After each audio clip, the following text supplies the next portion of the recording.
Olá, pessoal. Vamos dar continuação ao nosso curso sobre camada de transporte.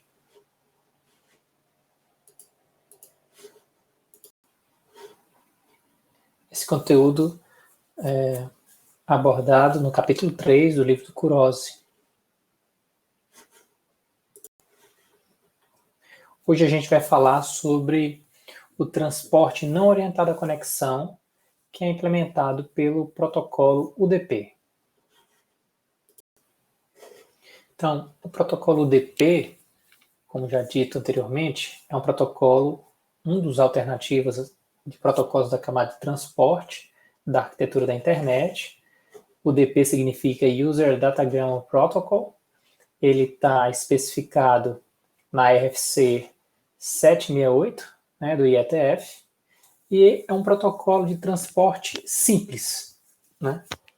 Como o Kurose fala aí, é sem gordura, significa dizer que ele, na verdade, não vai adicionar muitas funcionalidades em relação ao protocolo da camada abaixo dele, que seria o IP, né? Ele implementa um serviço de melhor esforço, que significa ele entrega o que consegue, leva o que dá. Se for perdido um segmento UDP, né, por um problema de congestionamento dos roteadores da internet, ele não tem nenhum compromisso de reenviar ou sinalizar que algo foi perdido, certo? Então ele não implementa o serviço de entrega confiável de dados. Além disso, ele também não se preocupa com a entrega fora de ordem. A gente tem que entender que cada datagrama UDP ele é independente um dos outros. Então, diferentemente do que a gente entende por uma conexão, onde as coisas têm que ser entregues em ordem, tá? Como faz sentido, né? Se ele não é orientado à conexão, não tem que existir nenhum processo anteriormente ao envio dos dados. Obviamente, não tem que ser estabelecida a conexão, tá? E ele acaba sendo mais simples, vai exigir menos das máquinas, né? Dos hosts que rodam serviços acima de UDP. Além de que o serviço de entrega confiável de dados pode não ser interessante para algumas aplicações, né? Perfeito? Então, por que existe o UDP? Ele não requer estabelecimento de conexão, ok? Além disso, ele é simples, significa que ele não vai precisar manter estado nenhum, uma vez que ele não é orientado à conexão, o que acaba tornando ele mais eficiente sob o ponto de vista de requerer menos capacidade computacional, certo? Tem o cabeçalho reduzido, as informações de controle também são reduzidas, uma vez que ele não implementa serviços adicionais, como, por exemplo, não faz controle de congestionamento, nem faz controle de fluxo. São serviços exclusivos do TCP. Isso o torna mais simples e objetivo, né? Então, ele não requer campos adicionais de controle, vai exigir menos capacidade computacional, uma vez que ele não implementa serviços adicionais, como controle de congestionamento, controle de fluxo, e não requer a manutenção do estado da conexão, que é o que faz o TCP. Então, o protocolo UDP ele é muito interessante de ser utilizado por aplicações que utilizam transmissão contínua, né, de voz e vídeo. Nesse tipo de aplicação, elas toleram algum tipo de perda e têm uma sensibilidade à taxa de transmissão, de tal forma que não faz sentido reenviar alguma coisa que foi perdida. Obviamente, se aquilo que foi perdido foi muito pequeno, né? Outros protocolos que rodam acima do UDP é o serviço de nome, né, o DNS, e o SNMP, o Simple Network Management Protocol, que é um protocolo da camada de aplicação voltado para gerenciamento de redes. Tá certo? Vale destacar que ainda é possível ter um serviço de transferência confiável de dados implementado em nível de camada de aplicação acima do UDP. Nesse caso, por exemplo, o desenvolvedor vai desenvolver, né, vai criar os mecanismos de entrega confiável de dados no âmbito da aplicação. Então, em nível de camada de transporte, ele não faz uso desse serviço de entrega confiável de dados usando o UDP. Então, ele usa o UDP e não tem esse serviço de entrega confiável de dados pronto para ele, mas ele pode implementar mecanismos com esse objetivo em nível de aplicação. Tá? Isso se ele quiser que esses mecanismos sejam manipulados de forma diferente do que é feito no TCP, uma vez que o desenvolvedor não pode alterar as características do TCP, certo?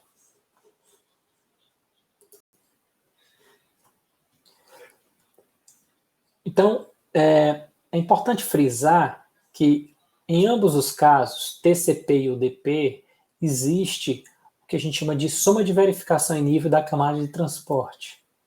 Então, a camada de transporte, todo segmento, né, ele é feito, são usados mecanismos para verificar se algum dos bits foram transmitidos de forma errada ou interpretados no receptor de forma errada.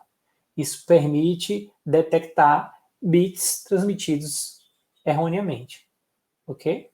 Então, para isso, o transmissor vai ter que realizar um conjunto de operações e adicionar em um campo especial que a gente chama de checksum, um conjunto de bits que serão utilizados através de uma função matemática que a gente vai apresentar mais à frente, de tal forma que no receptor, né, do lado destinatário, é possível identificar se houve alteração de bits de forma inapropriada. Nesse caso, o destinatário consegue identificar que aquele segmento contém erros, certo? Então, o transmissor ele vai sempre tratar palavras de 16 bits, ok? E aí, no checksum, a gente vai inserir uma adição usando o complemento de 1. E o resultado dessa operação vai ser colocado no campo do checksum pelo transmissor. Na hora que esse segmento chega no receptor, ele vai fazer a mesma operação e o resultado deve ser 1 para todos os bits. Ok? Se isso ocorrer, significa que nenhum erro foi detectado. Se por acaso o resultado tiver algum bit diferente de 1, ocorreu um erro naquele segmento. Bom, pessoal, então vamos entender como é que é feito o cálculo do Internet Checksum na origem, né? Lembre-se que a camada de transporte é implementada apenas nos hosts. Então, esse cálculo vai ser feito no host de origem, certo? Em nível de camada de transporte. Na hora que a camada de aplicação na origem passa dados para a camada de transporte, esses dados vão ser encapsulados em segmentos, certo? Então, a gente pode imaginar uma fila indiana de bits, né? Em série, um atrás do outro. Esses bits vão ser processados em palavras de 16 bits. Então, a gente pode até imaginar aqui, ó, vendo? A gente vai fazer a operação, nesse caso, com duas palavras de 16 bits. A primeira palavra e a segunda palavra, certo? Então, a gente vai fazer uma soma com palavras de 16 bits, tá certo? Então, o que é que vai acontecer? Ó? 0 e 1 é 1, 1 e 0 é 1, 1 e 1, 0 vai 1, ok? Aí continuando, 0 e 1 é 1, 1 e 0 é 1, 1 e 1 é 0 vai 1, e assim vai, ok? Note que nesta operação, no bit mais significativo, a gente tem o chamado bit de transbordo. Né, ó, 1 e 1 é 1, então teria que transbordar um bit. Certo? que é que vai acontecer? Nesse caso, esse bit que transbordou, ele vai ser feito mais uma operação com ele aqui na parte do bit menos significativo. Ok? Então, o que é que vai acontecer? 1 em 1 é 0, vai 1. 1 e 1 é 0, vai 1. 0 e 0 e 1 fica 1. E o resto meio que se repete. Estão observando? Tá? Então, é uma operação do bit de transbordo que transborda da parte mais significativa, né? E vem uma segunda operação para a parte menos significativa. Esse é o procedimento que é feito no cálculo do Internet Checksum. Só que detalhe, isso que vocês estão vendo como resultado da soma não é ainda o Internet Checksum. A gente vai fazer um complemento, que nada mais é, complemento de 1 é trocar 0 por 1 e 1 por 0. Perceba? 0 virou 1, 0 virou 1, 1 virou 0, e assim sucessivamente. É isso que vai viajar no campo Internet Checksum dos segmentos da camada de transporte. Perfeito? Bom, então, nesse transporte, no outro lado, né, no host de destino, vai ser feita essa verificação em busca de saber se houve algum bit que foi trocado, corrompido, né, seja por interferência, um erro de armazenamento, enfim. Tá?